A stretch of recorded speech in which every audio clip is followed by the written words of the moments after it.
नमस्कार मित्रांनो, या व्हिडिओमध्ये आपल्याला वनरक्षक भरती संभाव्य प्रश्नपत्रिका क्रमांक 23 पाहायची आहे. तर वेळ न घालवता सुरू करूया.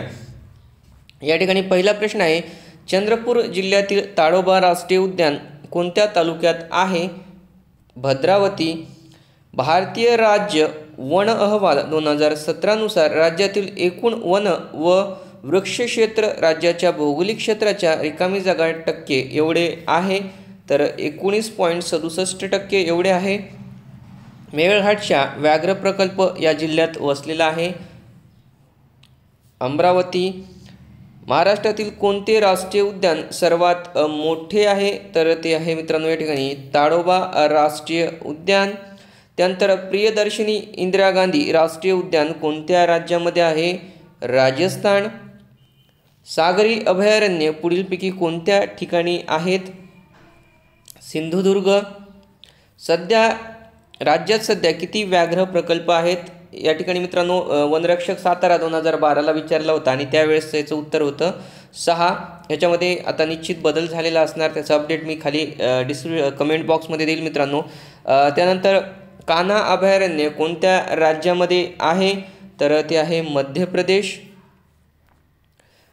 ढाकना कोलकाज अभयारण्य कोणत्या जिल्ह्यामध्ये आहे? अमरावती. संजय गांधी राष्ट्रीय उद्यानाचा विस्तार या 2 जिल्ह्यामध्ये झालेला आहे, मुंबई व ठाणे. त्यानंतर मध्य महाराष्ट्रात काटेरी वृक्षांची जंगले का आढळतात? कारण मित्रांनो त्या ठिकाणी पावसाचं प्रमाण हे खूपच कमी असतं, म्हणजे पर्याय क्रमांक 4. खालीलपैकी कोणते अभयारण्य गव्यांकरता प्रसिद्ध आहे? राधानगरी, कोल्हापूर. त्यानंतर महाराष्ट्रातील कोणत्या जिल्ह्यांमध्ये जंगलाखालील जमिनीचे प्रमाण सर्वाधिक आहे?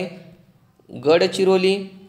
त्यानंतर महाराष्ट्रात सर्वात जास्त जंगलाखालील क्षेत्र रिकामी जागा जिल्ह्यामध्ये आहे कोणत्या? तर ते आहे पर्यायापैकी मित्रांनो चंद्रपूर. खालीलपैकी अयोग्य जोडी ओळखाय सांगितली होती आणि ती आहे घना, मेघालय. घना हे अभयारण्य त्या ठिकाणी मेघालयाला आहे. भारतीय वन संशोधन संस्था कोठे आहे? देहराडून. आर्द्र पानझडी वनात मुख्यतः कोणती वनस्पती आढळते? सागवान. त्यानंतर मित्रांनो पुढचा प्रश्न पहा. या ठिकाणी काटेरी वनात प्रामुख्याने कोणती वनस्पती आढळते? बाभूळ. त्यानंतर महाराष्ट्र वन विकास मंडळाची स्थापना केव्हा झाली? तर ती झालेली आहे 16 फेब्रुवारी 1974ला. राधानगरी अभयारण्य महाराष्ट्रात कुठे आहे? कोल्हापूर. त्यानंतर मॅंग्रोव्ह अरण्यावर ग्लोबल वॉर्मिंगचा परिणाम काय होतो? तर त्या ठिकाणी मोठ्या प्रमाणावर मॅंग्रोव्ह अरण्ये पाण्याखाली जातात. कोणते पक्षी अभयारण्य आशियातील सर्वात मोठे पक्षी अभयारण्य आहे? भरतपूर.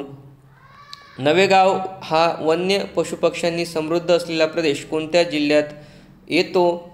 तर मित्रांनो हा प्रदेश येतो गोंदिया या जिल्ह्यामध्ये. त्यानंतर महाराष्ट्रात पुढीलपैकी कोणते व्याघ्र प्रकल्प प्रसिद्ध नाही? कोणता व्याघ्र प्रकल्प प्रसिद्ध नाही? माळढोक. बाकी पेंच, बोर, ताडोबा हे तिन्ही व्याघ्र प्रकल्प प्रसिद्ध आहेत. त्यानंतर भीमाशंकर अभयारण्य या जिल्ह्यात वसलेलं आहे कोणत्या? तर पुणे या जिल्ह्यामध्ये वसलेलं आहे.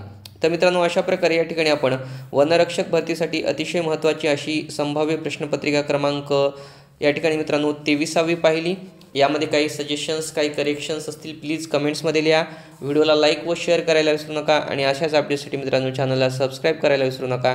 जय हिंद, जय महाराष्ट्र.